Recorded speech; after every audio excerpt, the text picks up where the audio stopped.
सबसे पहले तो मैं क़िबला कारी साहब को मुबारकबाद पेश करता हूँ कि जिनका 28वां मुसल्ला 28 मरतबा सरकार के मुसल्ले पे खड़े होकर सरकार का कुरान सुनाया है।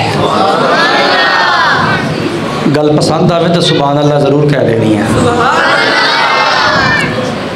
अहबाब ज़ी तशाम मुख्तसर सी मेरी हाज़री जश्न नुज़ूल कुरान के हवाले से चंद मिनट की मेरी गुफ्तगू। बड़े खुशकिस्मत हैं वो हुफ़ाज़ जिनके सीनों में मोहम्मद अरबी का कुरान है। और क़िबला कारी साहब तो बड़े खुशकिस्मत हैं, यकीन कीजिए कि ये अज़ीम दौलत अल्लाह रब्बुल इज़्ज़त ने इनको अता फ़रमाई है। और मुसल्ले पे खड़े होके कुरान सुनाने की अज़ीम सआदत अल्लाह रब्बुल इज़्ज़त ने अता फ़रमाई है। जो कुरान से यारी लगाता है ना, कुरान उससे बेवफाई नहीं करता। यकीन कीजिए कुरान बेवफाई नहीं करता। कुरान कब्र की दीवारों तक वफ़ा करता है।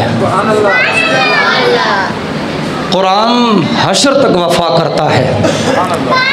कुरान जन्नत तक वफ़ा करता है। कुरान क़यामत वाले दिन सरकार की हदीस पाक है, हुज़ूर फरमाते हैं क़यामत वाले दिन कुरान अल्लाह की बारगाह में झगड़ा करेगा, या अल्लाह इसने मुझसे प्यार किया है, वफ़ा की है, रातों को जाग के तिलावत की है, वफ़ा करता रहा, मैं तेरी बारगाह में अर्ज़ करूँगा। कुरान कहेगा मैं अर्ज़ करूँ, मैं तुझसे सिफारिश करता हूँ। और अल्लाह कुरान की सिफारिश पे हाफिज़ कुरान को जन्नत अता फ़रमा देगा। अल्लाहु अकबर कबीरा। उस वक़्त भी जब सारे रिश्ते नाते ख़त्म हो जाएंगे, यौमा यफ़िर्रुल मरउ मिन अख़ी व उम्मिही व अबी, सारे रिश्ते नाते टूट जाएंगे। रब की इज़्ज़त की कसम है। अहबाब ज़ी तशाम क़यामत का सूरज जब सवा नेज़े पे नज़र आ रहा होगा, न बाप काम आएगा, न भाई काम आएगा, न रिश्तेदार काम आएगा, न दुनिया की दोस्तियां काम आएंगी, न दुनिया की यारियां काम आएंगी। रब की इज्जत उठा के कह रहा हूं, उस वक्त कयामत वाले दिन भी या कुरान काम आएगा या मुस्तफ़ा की ज़ात काम आएगी।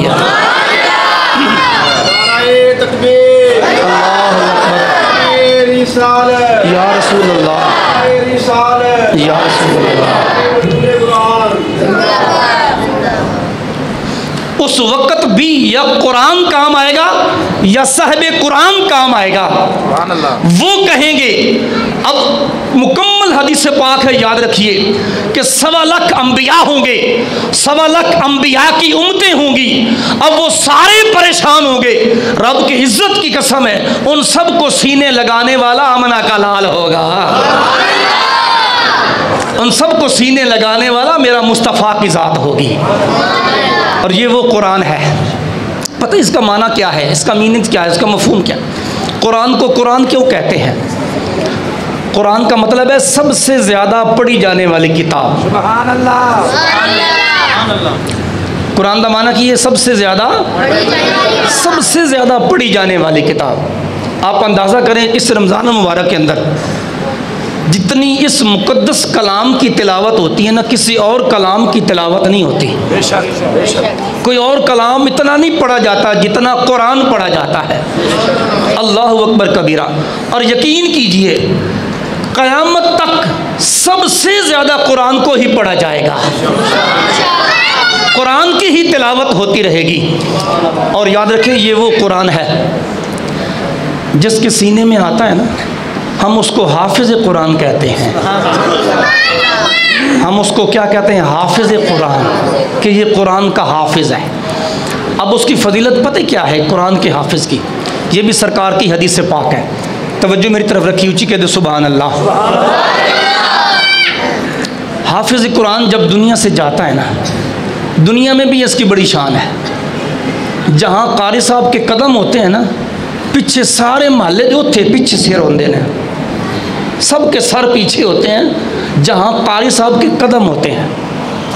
अल्लाह, चौधरी सारे पीछे, मलक सारे पीछे, सारे अमीर तरीन सारे पीछे, अल्लाह अकबर, सारे पीछे।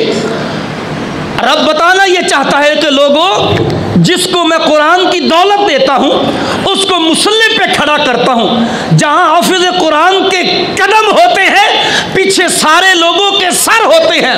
रब बताना ये चाहता है कि लोगों, ये शान उस इंसान की है जिसके सीने में मुस्तफ़ा का कुरान आ गया है,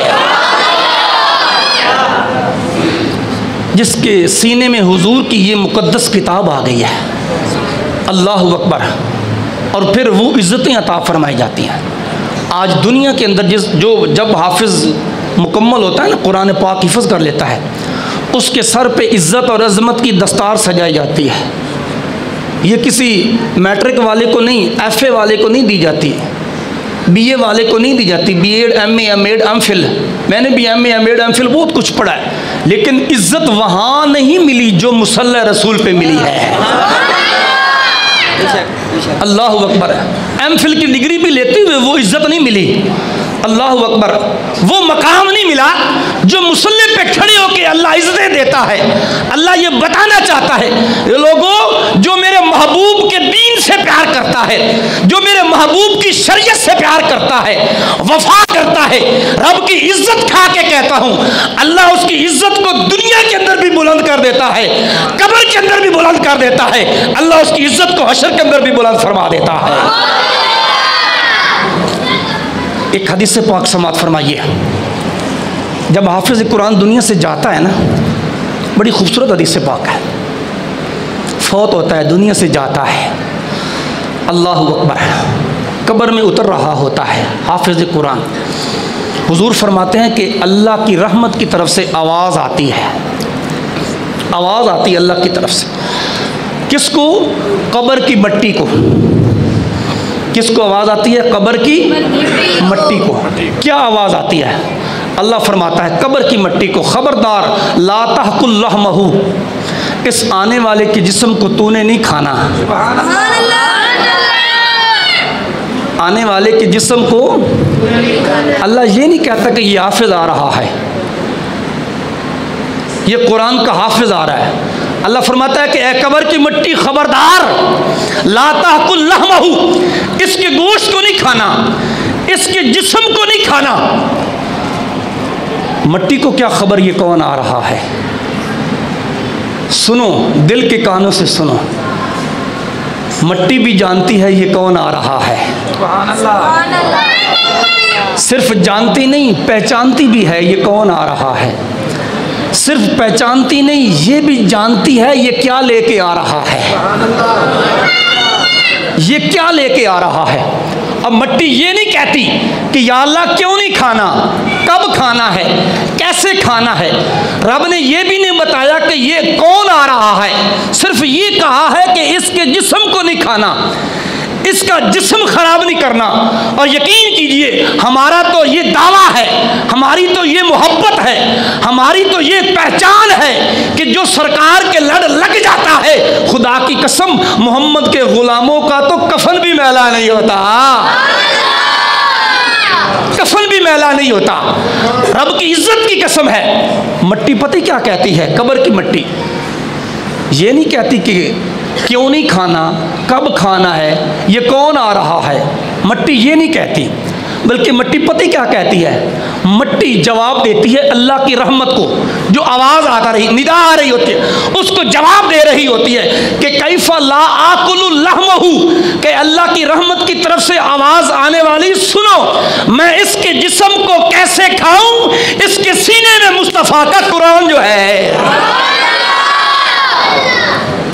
मिट्टी पुकार के कहती है कैफा ला आकुलु लहमहू, मैं इसके जिस्म को कैसे खाऊं, इसके सीने में कुरान जो है। अल्लाह की इज्जत की कसम है, कब्र की मिट्टी भी जानती है कि आने वाला कुरान से वफा करके आ रहा है या बेवफाई करके आ रहा है? अब मुझे ईमान से बताइए, कब्र की मिट्टी आने वाले को पहचानती है कि ये कुरान से वफा करने वाला है, कुरान से वफा करने वाला है।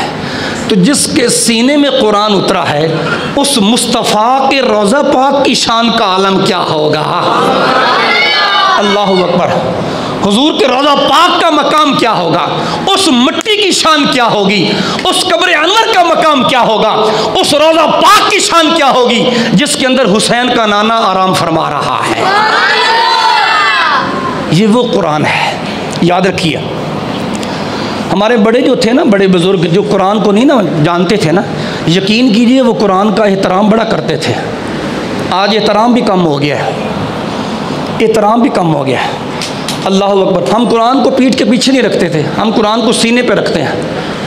आजकल बच्चे कुरान को पीछे रख के जनाब मदरसे जा रहे होते हैं, बैग पीछे लटकाया हुआ है, अल्लाह अकबर, फिर बगल में लटकाया हुआ है, फिर किताबों को जनाब वो पहिए और टायर लगवा के जनाब वो लेके जा रहे होते हैं।